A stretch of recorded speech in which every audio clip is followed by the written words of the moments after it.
Hey guys, welcome back to my channel, and for this particular video, I wanted to make a first impression slash demo slash review on a new makeup tool. Actually, hindi na siya new lang siya para sa akin kasi ngayon lang ako nagkaroon nito. I'm talking about the Silly Sponge or silicone sponge. So like I said, hindi na bago to kasi ang dami nang gumawa ng videos sa YouTube, Instagram, Facebook, lahat-lahat na. Oh, I was so intrigued with this one kasi nga nag-trending siya for quite some time sa mga makeup guru. At yung mga reviews na nakikita ko about this is hate. Merong convinced in applying their foundation with this one. Meron din namang ayaw gamitin to. Pero ako, I'm extremely excited in trying this one out because by merely looking at it, para siyang chicken nuggets na transparent.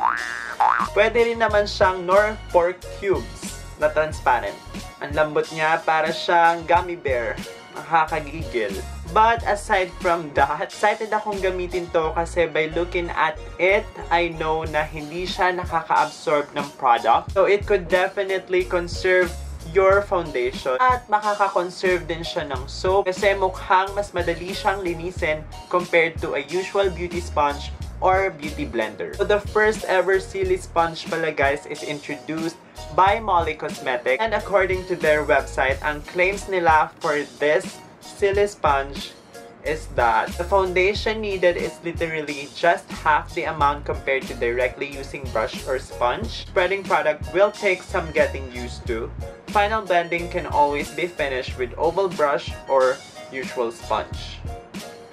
Sinabi nila sa website na yun nga, half lang ng product magagamit mo with using this one because hindi siya nagsusoak or hindi niya sinisipsep or inaabsorb yung foundation mo. Pero sinabi din niya doon na applying foundation with this one medyo mahirap daw sa una. Kaya daw pwede kang gumamit ng makeup sponge for your final blending. For this video, I'm not going to do that. I'm just going to apply the foundation all over my face using this one para makita ninyo at makita ko rin ang epekto at kung ano talaga ang magagawa ng Silly Sponge na ito. So, tama na ang chika. Let's dive right in. The foundation that I'm going to use is the Revlon Color Stay for combination oily skin. So, with this foundation, pag ginagamit ko yung sponge ko, nakakatatlong pumps ako.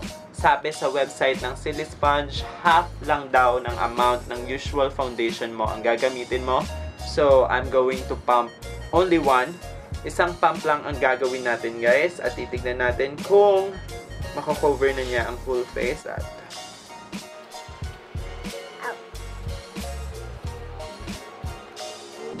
so guys, pagka-pump ko, totoo nga na hindi siya nag-absorb ng product. But medyo weird siya. It looks so streaky.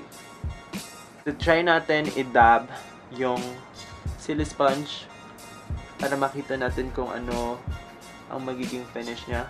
Guys, with dabbing the Silly Sponge, natatanggal yung mga streaks na nagawa natin.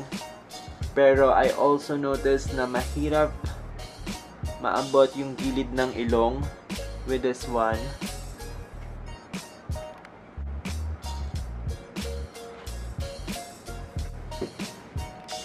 So guys, so far, ang masasabi sa initial application, nilagay ko kasi yung foundation ko dito. So, ang ginawa ko is in-spread out ko yung aking foundation at nagresulta yun ng streaky application. As in, kitang-kita ko merong mga circular streaks dito sa aking mukha. Pero with dabbing it, nawala siya.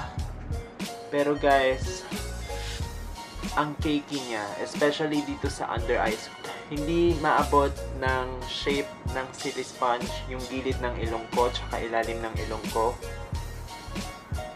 So this is how I look like. This is without foundation. This is with foundation. I'm going to add another pump. Ito naman guys yung ilalagay ko sa finger tapos isi-spread ko sa face ko by dotting it. Try natin to. Baka mas okay.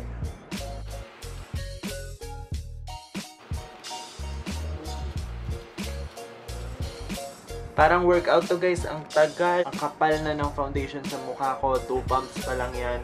At ang cakey na niya sa mukha.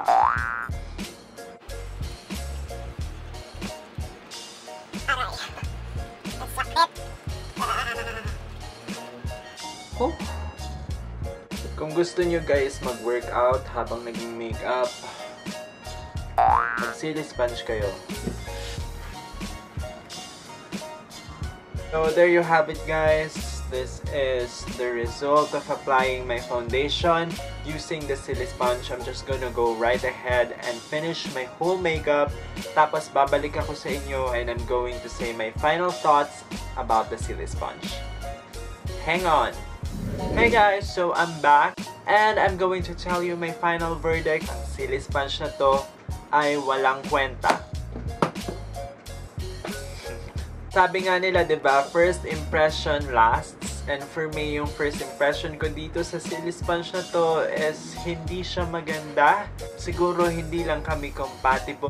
Sobrang cakey. Parang hindi na siya dumidikit sa aking face.